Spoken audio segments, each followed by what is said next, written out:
Hello and welcome to Reed Scholars Live. I'm your host, Dr. Mary Fleming, current president of Reed Scholars.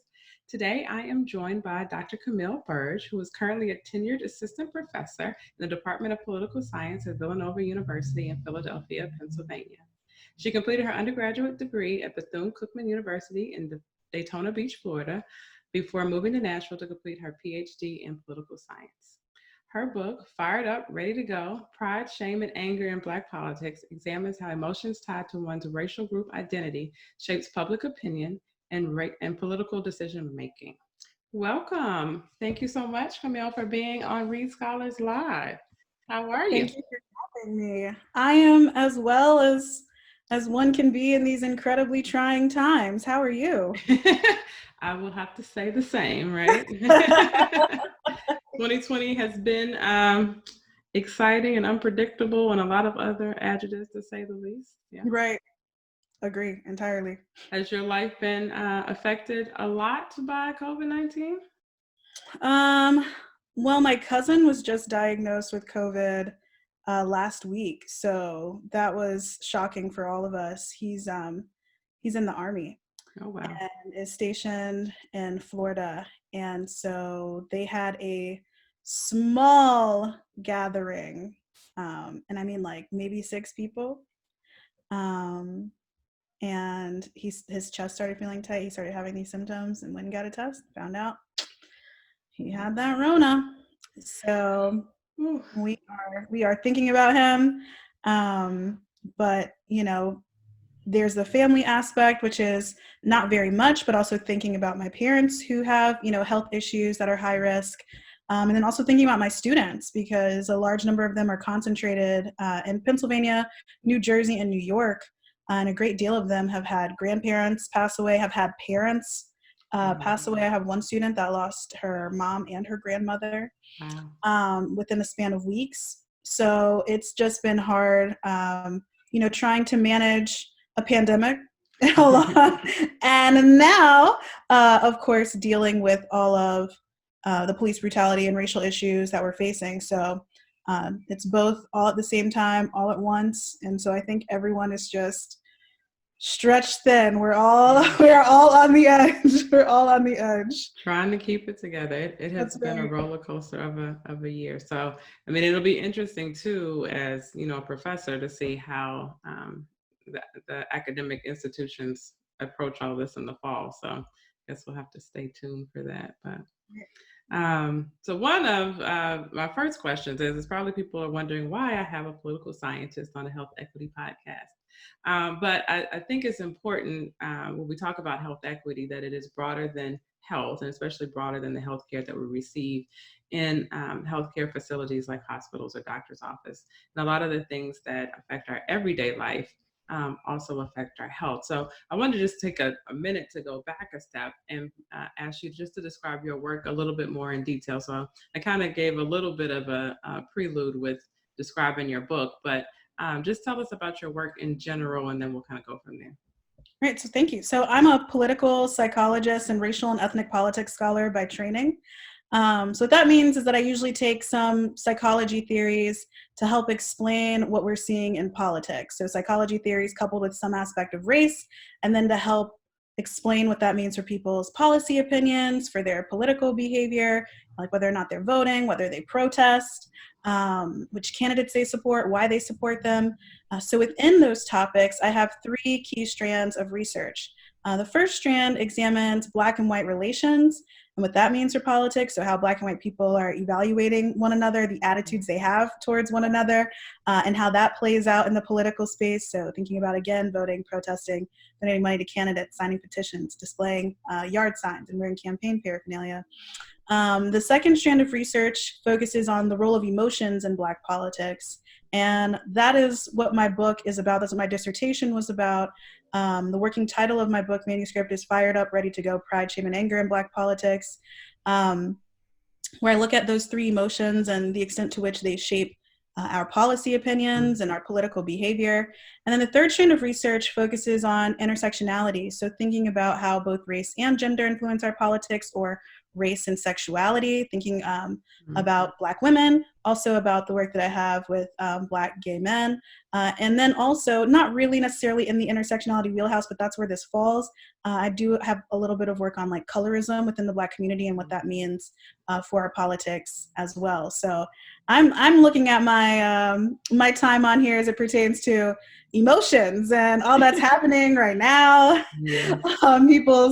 People's mental health. I've been giving a number of corporate talks in the last 2 weeks related to police brutality, protests, and like emotional health in the workplace.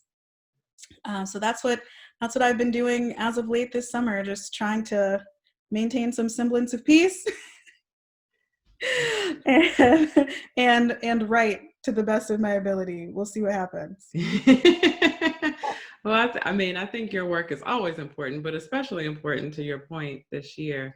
You know, it's an election year, which is always an interesting year, and coupled with, you know, we're coming or not coming off of, still dealing with COVID-19 and the racial inequities that it uncovered, and then we topped, you know, police brutality on and its dramatic effects on the Black community on top of that. So I'm trying to figure out which way I want to go first, but I think, and probably both at the same time maybe, but can you speak a little bit more about when you're looking at the psychology of how people, let's talk about how people vote and why people protest, because those are probably linked right now. Yeah. And how do you piece that out, and what are the major contributors to those parts of politics? Yeah, so I mean, I teach an entire public opinion and political behavior class where for the first half of the semester, we're exploring all of the different predictors of public opinion and political behavior. So looking at things like gender, race, partisanship, socioeconomic status. So all of these things that we think influence voting. What the literature would suggest about, or what we found time and time again, the key predictor for voter turnout is socioeconomic status. So those who have higher levels of education and income, we know are going to be more likely to turn out during election time. And so across the board, across racial groups, that's a very consistent predictor for voter turnout. What's interesting though, is thinking about how all of these other group identities, it's not conflict, but how all these other group identities complicate that equation, right? So if we tend to think that those who are high levels of education, high levels of income are going to be the most likely to turn out, and that's pretty much our key takeaway from that voting behavior literature, well then what does that say about like African Americans and Latinos who have very high levels of turnout, but historically, at least on average, are not in those higher levels of education and income? Also, what does that say about Asian Americans who on average have a higher level of household income, but don't necessarily participate in the political arena? So socioeconomic status, definitely. And then as a psychology person, I'm gonna give you like the emotions bend, right? Like, yes, let's have it. Like if you want a purest understanding, and you want to be a rock star when you're talking to people, it's like, hi, yes, all the time. That's gonna get people to the polls. But I'm interested in emotions, right? And there's a really interesting body of literature that's going on right now surrounding affective polarization.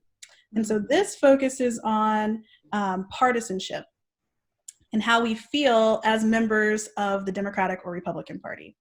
And what this literature suggests is that how strongly you like your own party and dislike the other party.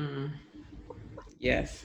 Is a very strong predictor of whether or not you're going to actually turn out to vote, right? So thinking about all of the things that we see in the media, even when you're on social media and you're reading through comments and you're like, that person's definitely a Democrat or that person's clearly Republican. So what the political psych folks have done in this body of work is come up with really interesting ways to think about how strongly we like other people that are like us in terms of partisanship and what that actually does to lead us to turnout. So that's another group identity. But as it pertains to emotions, one of the things that we know about anger is that it's the best predictor for costly forms of political participation. So if you are angry, you're more likely to vote, you're more likely to donate money to candidates, you're more likely to protest, right? And participate in these things that we believe are more costly, like you're making an actual sacrifice. And I think that can explain a lot of politics, even if we take out, socioeconomic status, which most people usually will control for in these models, how we feel about politicians, how we feel about candidates, how we feel about what's happening at the moment, that leads people to engage in the political arena in ways in which, at least since 2000, political scientists have been unpacking. But the consistent finding is about anger. Anger does a great deal of work. Mm-hmm. And that's so fast. I think most of us who pay a little bit of attention to the political landscape right now have probably feel like the partisanship is getting further and further away, right? And so that that speaks to, if we're getting further apart in identity and we're further aligned with that identity, then we also would probably further dislike the opposite party. So that makes a lot of sense. Sure.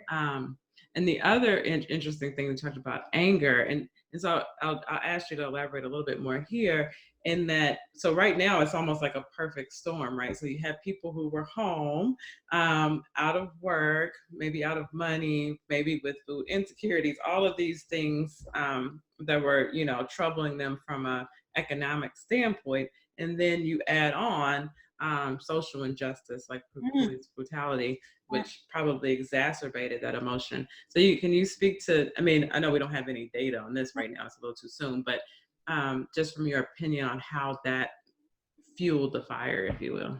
Yeah, so I think the anger that we're especially seeing among, Black Americans is just a continuation of what we've seen.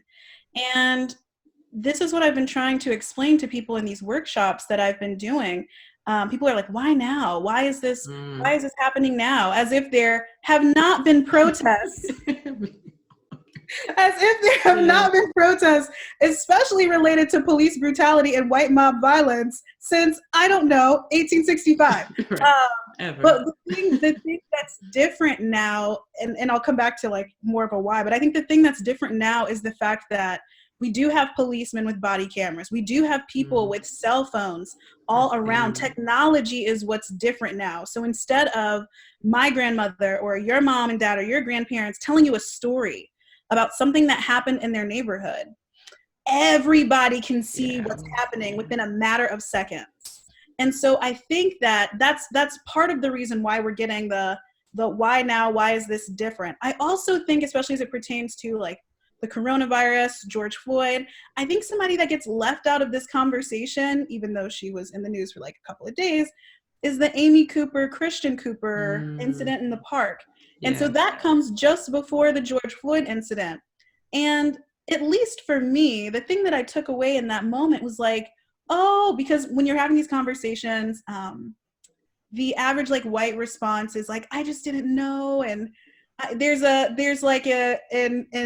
ignorance that's there. And it's okay. Maybe you didn't know. But when she picked up the phone and said, I am a white woman in this park being threatened by a Black man, and that comes before George Floyd, which is also on video, right? So we're watching in real time this person use a narrative and weaponize her whiteness. Yeah. And so I think everyone's oh, you know what you're doing. Oh, wait a minute now. So you can't play that card any longer. And so it's that moment. And then a few days later, it's the George Floyd moment. People are just I'm tired. I am exhausted. And so all of these things happening at once, I truly do believe it's just a continuation of the racism that we've seen for years. But what these two psychiatrists said, David Alan Grier's father was actually a psychiatrist, the comedian actor David Alan Grier. His dad is a famous Black psychiatrist, and he wrote a great book in 1968 with the co-author by the name of Price Cobbs. So the citation is Greer and Cobbs, 1968. The book is called Black Rage. And in this book, they were given money to figure out why Black people, again, were protesting in the 60s. Like, what is going on? Why are all these riots happening? So they do these in-depth interviews, they do focus group studies, a number of like mixed qualitative methods. And what they write in this book is that Black people are angry about white Americans' unwillingness to treat them like human beings. Does that sound familiar? And so so although slavery ended, the ideas behind racial superiority, white superiority and Black inferiority remained. That although the shackles are gone, they say it's a really great line about like the cloak being removed, but the minds of the citizens never being freed. And so what they write about in 1968 about protests is that the reason why Black people keep protesting is because white people refuse to treat them like human beings. White people refuse to treat them like equals. And until they're ready to treat Black people like equals, they're going to continue to be angry. They're going to continue protesting. Yeah. And, that's 52 years ago. And it's still relevant today. Why are people out here in these streets? Why are they angry? Because they believe Amy Cooper didn't have to call the cops and weaponize her whiteness. They believe that the police officer could have gotten off of George Floyd's neck. They believe Breonna Taylor did not deserve to be shot and killed in her home while she was asleep with the no-knock warrant. They believe Rayshard Brooks could have been driven home around the corner to his house or be given the opportunity to walk home when he admitted that he was intoxicated on camera. They believe Ahmaud Arbery should have been able to go on a jog in a neighborhood without being shot and killed. And that's what this is all about. Yeah. It's about treating me like a human being. You wouldn't shoot a 12-year-old white boy playing in the park with the gun. Tamir Rice. You may not, probably won't, all the white students I have that wear hoodies around, probably not shooting at them while they're walking home with their hoodie on, because you don't think that they pose a threat. Right. And that's what the anger is about. Treat me like you would treat your friend, your white friend especially. Don't always assume the worst out of me just because of the color of my skin. And that's what we're upset about. It doesn't matter how many degrees you have or I have. I'm still a Black woman in America. Indeed. And that's what people see walking at them, coming at them first. They don't see somebody with 3 degrees. They see a Black woman. And based on that one indicator, they decide how they're going to treat me. And 9 times out of 10, that treatment is not going to be how they treat their brother or their sister. Yeah. That's why we're angry. And that's the thing. I think we, at the baseline, we're asking to be given the benefit of the doubt. And as often said, we're protesting for our humanity, which is exactly what you said, which is just the benefit of the doubt. To kind of go back to something you said early on.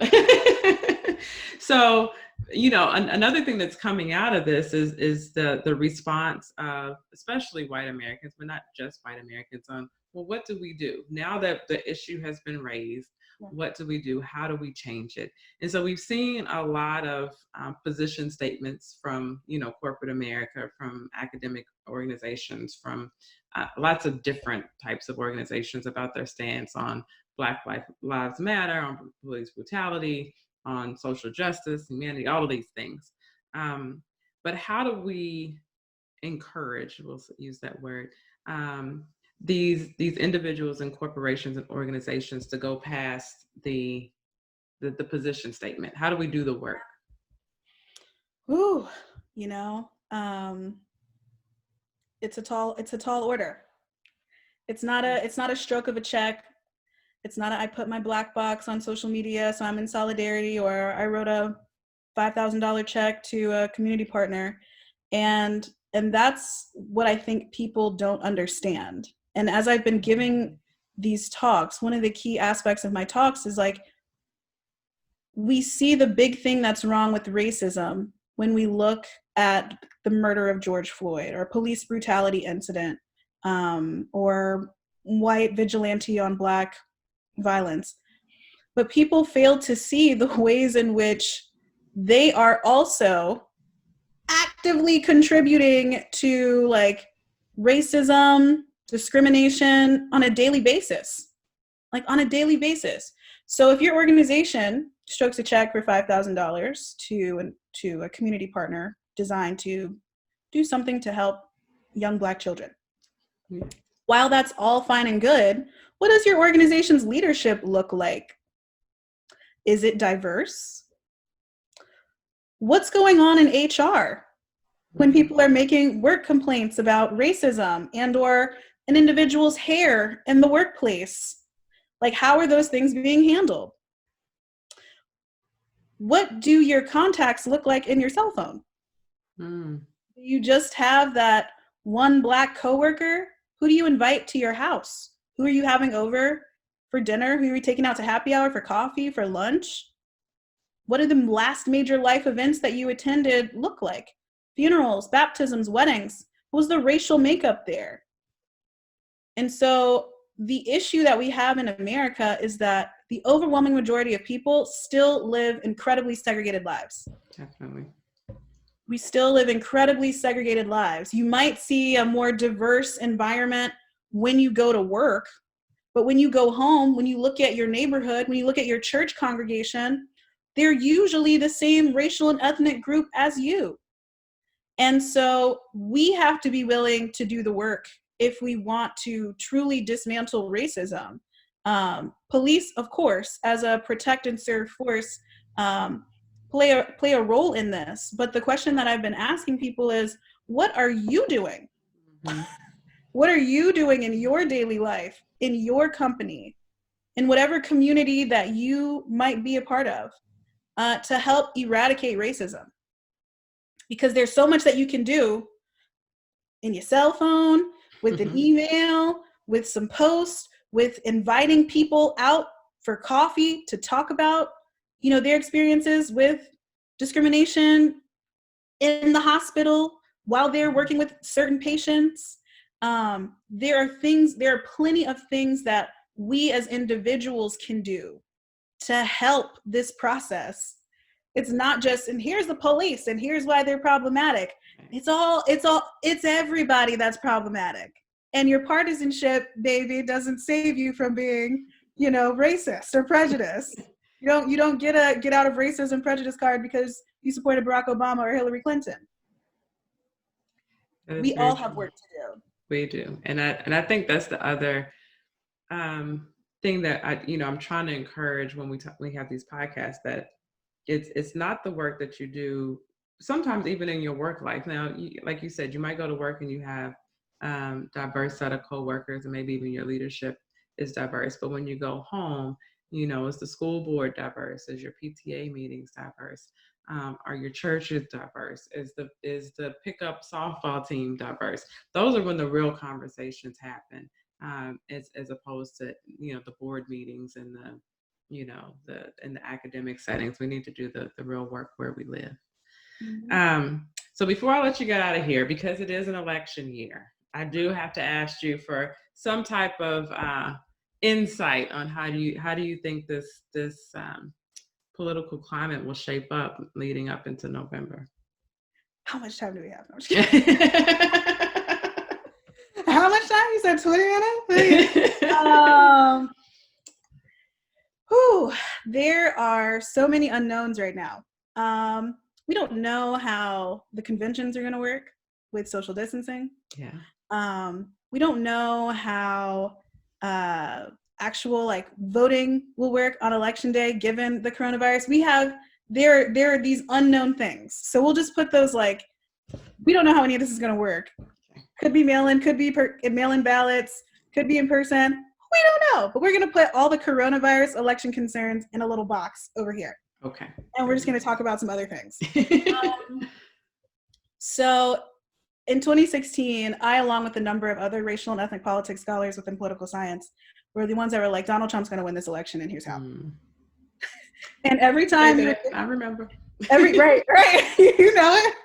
And everyone was like, "You're crazy." And every time I give this up, people would be like, "You're crazy. This is impossible."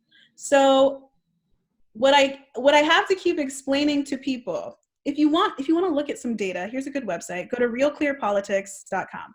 They pull together all the polling data from every reputable poll, and you can look at it like by state, by whatever variable you want to look at: blacks, whites, state, city, county, whatever. You can look at it on a number of different levels. Realclearpolitics.com.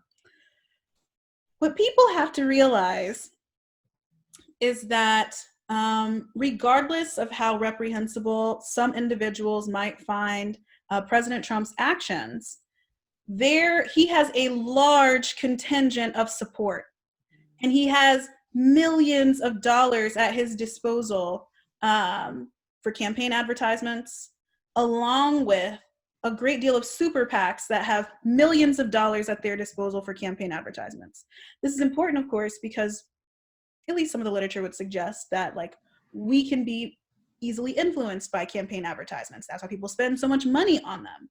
We think they have an effect in how we view politicians. Right. For some people, it varies. So for 2020, I think it's going to be a really tough battle for Democrats.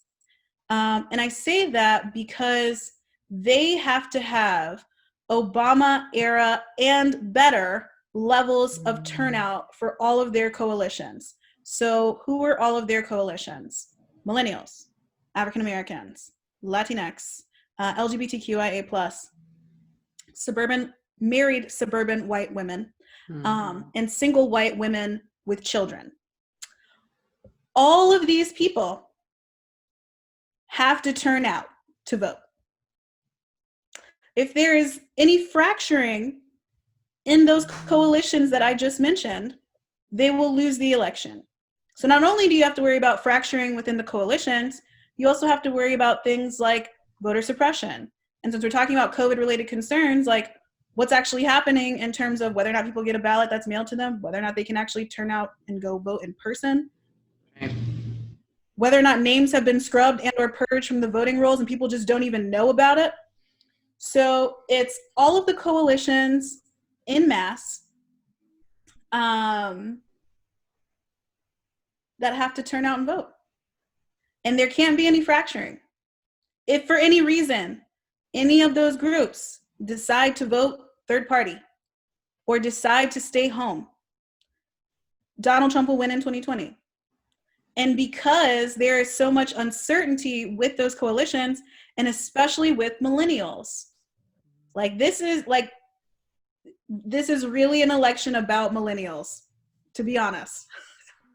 Because whatever they decide to do will ultimately change what happens, the outcome of this election. If they decide to stay at home, if they decide to vote their conscience and vote third party because they don't like Joe Biden, because many of them don't, that's in the polling data. If they don't like his vice presidential selection, the Democratic Party will lose this election.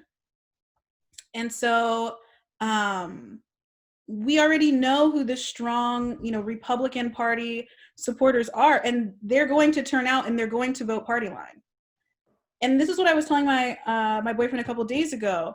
If you just look at the primary result returns across the states, for all of the people that have negative attitudes towards Donald Trump, or all the things that we see that we're inundated with on media every day, mainly negative stories, you would expect those primary numbers to have larger gaps, much larger gaps. And they don't. And the fact that they don't right now is pretty troubling, because we know that turnout for primary elections is typically low. Right. We know that turnout, especially for general elections and particularly for presidential elections, is always going to be the highest of any election. And then we have, presidential primaries, and then we get to state elections and then local elections, which nobody turns out to vote for, which they should, because politics matter most in your life. Yeah, but true. But people really have to think, if you go back and look at whatever state you live in and look at the primary returns, that should give you a reason to pause if you think for any reason that Democrats have this election in the bag. They have to work hard to get all of their coalitions to turn out. Joe Biden and his team have to select an amazing vice presidential candidate that motivates one or two of those coalitions, or all of them, but at least one or two, so they're guaranteed votes, but that doesn't alienate any of those coalitions. Because right now, millennial voters are feeling, the ones that are, liberal leaning, Democratic leaning, are feeling alienated by the Democratic Party because they don't want Joe Biden. So people of color, millennials, these are the groups that you have to get to the polls at 2008 Obama era first term levels of turnout plus. Because for all of the people that are marching in the streets, for all of the people, the allies, so not just Black Americans, but everybody, all the racial ethnic groups, all the different members of all kinds of minoritized groups, there are a number of people sitting at home saying like, no. Yeah. We should not be out in these streets. And I might not post it on Twitter. I might not say anything crazy to anybody in the streets. When I go to those polls and I cast my vote, you're gonna feel it. And so the Democratic Party shouldn't be relaxed at this moment. They should be doing everything within their power to make sure that they have those coalitions intact, to make sure that their platform speaks to members of those coalitions, because if they don't, they're gonna lose. Yeah.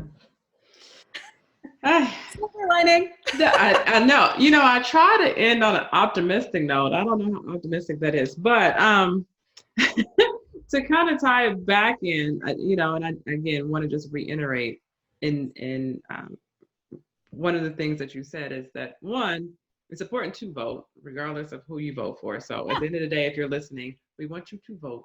We don't want you to stay at home. We don't want you to say it's the battle between two evils, so I'm not going to vote for anybody. Don't do that. Go out and exercise your right to vote. But also understand that the consequences of your vote at every level will affect your everyday life. So when we talk about the local level voting, that's when we're talking about who's hiring the police chief. That's who we're talking about, who's hiring the school and superintendent. That's when we're talking about zoning commissions and where people live and who has access to appropriate affordable housing. That local vote is important for those type of policies. In addition to, if we go from local to federal, when we talk about our next president, we're talking about who has access to nominate the next Supreme Court justice. That has huge implications on the federal policies. Yeah, huge implications on the federal policies that will affect our health in the long run. So at the end of the day, we want people to vote. We want people to vote because it's your right to vote, but also that it's going to affect the long-term health of you as an individual, but our kids and our grandkids and those that come after us. We're making big choices here. So with that, I will close and I will ask you to leave us on an optimistic note. What are you looking forward to? What are you optimistic about as 2020 comes to a close? Or not to a close, we're only halfway through, but you know what I mean. It feels like the end, doesn't it? No, it does. Like it's gotta be like November by now. Jeez. But anyway, right at the end of the tunnel, it's an oncoming train. I think that one thing that gives me hope is that there seems to be a critical mass of people paying attention to politics right now. When you're looking at the data, like people actually, even before coronavirus, and we're talking about like Senate hearings for different appointees, like people are watching C-SPAN. I was watching. People are watching C-SPAN. People are watching Senate confirmation hearings. People are reading and trying to decide for themselves how they feel about things instead of letting the media tell them how they should feel about things. And I think that's my silver lining for all of this. It's that that people are more tuned in, people are more engaged. When you're looking at the marches, especially more recently, the crowds are so diverse in race, ethnicity, and age, which I think is so important when you're talking about moving race relations forward. So those are all things that give me hope. My students that emailed me to check on me with all that's been going on surrounding, police brutality, presidents and executive leaders of college Republicans and Democrats, like those are the things that, give me hope that they're talking to members of their family and their coworkers, trying to explain what's going on based on the things they've learned in my class. So that is growth, and that is hope. And so I think to end on a positive note, like those are the things, those are the things that I'm looking at in terms of my silver lining, based on this storm that has been the first 6 months of 2020. I'm definitely optimistic. I think we've done a lot of growing so far, and we have the opportunity to keep it going. So let's keep our fingers crossed. But with that, I thank you so much. I am so looking forward to everything that you have on tap. You are still very young in your career, so I know you have a lot left to offer us, and so we'll be following along, and hopefully we'll have you back on later, and maybe in the fall as things developed. Yeah. So, but thank you. After the election, have me on. What'd you say? I told y'all. But anyway, thank you so much. Appreciate it. You take care. All right, you too. Thank you for listening to Reede Scholars Live. Please follow us on Facebook, Twitter, or Instagram, or subscribe to our YouTube channel.